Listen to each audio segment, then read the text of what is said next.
Hammaga xayrli kech. Har doimgidek yana men. Bu gal ko'p turganingizdek sochlarim judayam o'qitga muhtoj. Yuzimdan abgor ahvolda. Shuning uchun bizlar men internetdan qarab ko'rib qilyapman, albatta. Natijasi borlarni axtarib va bir necha tarkibini, har bir internetdan tarkibini alohida o'rganib chiqqan holda, xullas bizga hozir kerak bo'ladi. Luk. Kimda sokovijmalka bo'lsa, birdan sukun chiqarib olsangiz bo'ladi, menda yo'q, shuning uchun naterit olaman. Mana yo'lkadan chiqarib oldim. Я натерю лук. Один головку, а вот я буду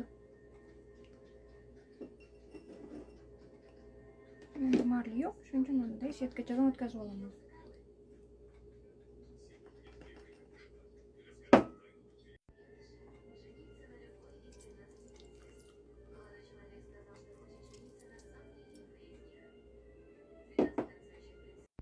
Mana shuncha suv bo'ldi.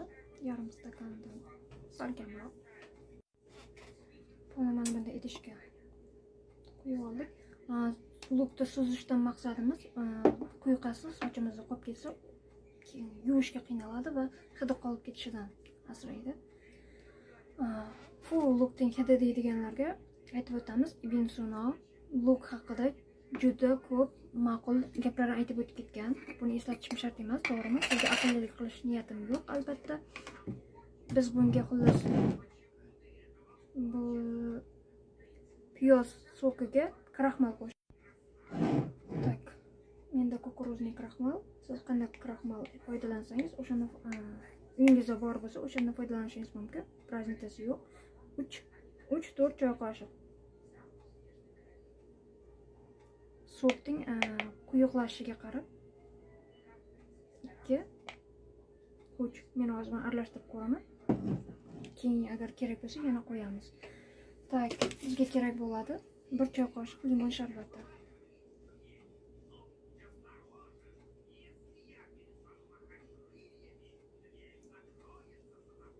Tak. 1 choy qoshiq limon sharbati. Limonni ham tarkibini sizlarga tushuntirishim hojati yo'q. Bu maskadan maqsad oq sochlarni davolash. Bo'yashdan maqsad yo'q. Ma'ni yo'q. Biz bilamizki, 2 haftadan keyin o'sha yana oqarib boshlaydi. O'shaning uchun biz tarkibini davolash, tubidan davolash. Mana bunday suyuq bo'ldi. Men yana 1 choy qoshiq qo'shaman. Bizga kerak bo'ladi va mana bunday оливковое масло. Agar sizda оливковое bo'lmasa, xohlagan zaytun yog'i lekin bo'ladi-yu, juda quyuqda. 1 choy qoshiq.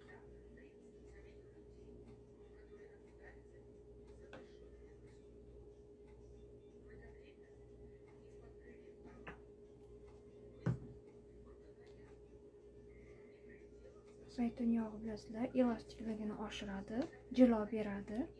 Buni ham tushuntirishim shart emas, sizlarga aqllilik qilishim shart emas. Mana tayyor bo'lgan massani biz hozir sochimizga surtib olamiz. Ildizlarni yaxshilab namlaymiz va massaj qilib chiqamiz. Men ko'p vaqtingizni olmasdan videoni pauza qilaman. Men har bir qatoriga obdan surib chiqishga harakat qilyapman.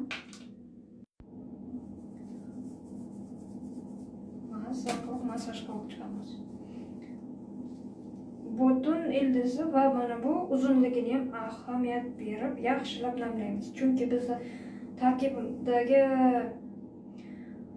kraxmal bu sochga o'sha hozir sochlar boteks qilyapti. Boteksmi, keratin natija beradi-ku. O'sha blestit, shunaqa jonlantirish xususiyatiga ega. Hozir biz buni o'rab qo'yamiz va yuzimga maska davom ettiraman.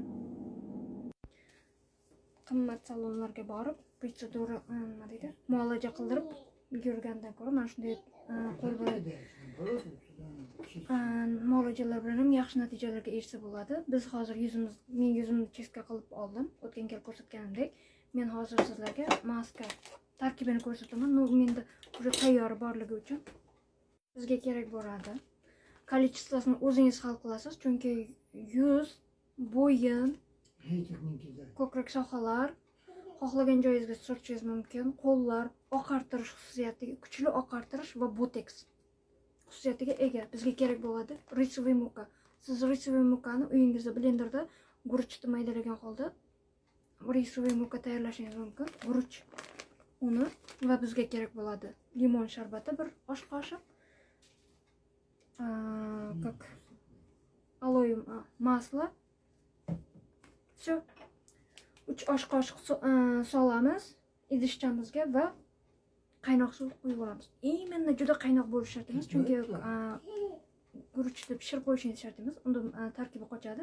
Shuning uchun issiqroq suv bo'lsa bo'ldi. Aralashtirib olasiz va bir 3 osh qoshiq рисовый mukka, 1 choy qoshiq limon soki, 1 choy qoshiq dan kamroq bo'lsa ham bo'ladi maslo.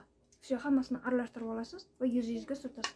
Hattoki mana bu ko'z zonasiga bemalol mumkin. Faqat qoshingizga ehtiyot bo'lasiz, chunki bu oqartirish xususiyatiga ega bo'lganligi uchun qoshingizni asrang. Surtib chiqamiz.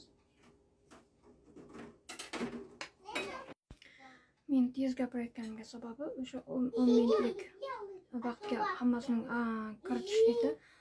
Xullas, maskadan maqsad рисовый guruch maska bu juda ham og'riqli darajada tortadi yuzingizni.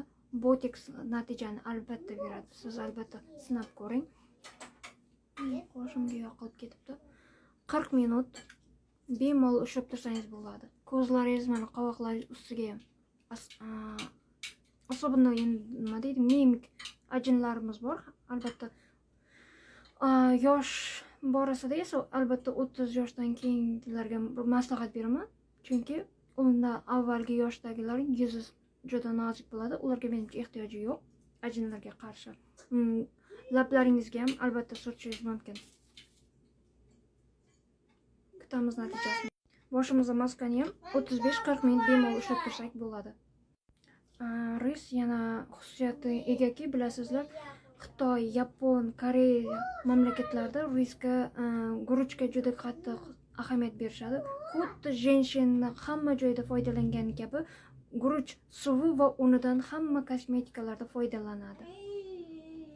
Hatto gapirishga ham qiynalyapman, chunki qotib qoldi. Mana bu yerlar hali qalinligi uncha qotmadi. Yo'q, natijasini aytib ko'rsataman keyin.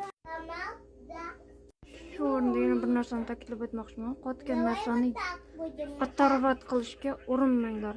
Joyi qizarib, sizlarga yarachaday paydo bo'ladi. O'chi iliq suv bilan yumshatib yuvgan ma'qul. Mana yuzimizni ham, sochimizni ham yuvib oldik. Yuvgandan keyin qattiq ishqalab artmaymiz. Bilasizlar, bu muolajadan keyin, umuman yuvgandan keyin qattiq ishqalab artish mumkin emas. Qizib turgan issiq fen bilan ham mumkin emas. O'rta miyondagi fen bilan quritamiz.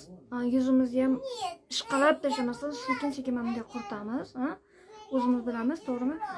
Kimdadir yuzida mana bunday qizarish, meniki uncha qizargani yo'q. Endi hozir issiq banjadan keyin baribir qizil bo'lib ko'rinyapman. Bu strashniy emas. Agar kimdir qo'rqadigan bo'lsa, bundan mana bunday bepantiyal bemalol yordam beradi. Qalin so'y qilib surtib olsangiz, bir pasda yarim soat, 1 soatda уже tarqaladi.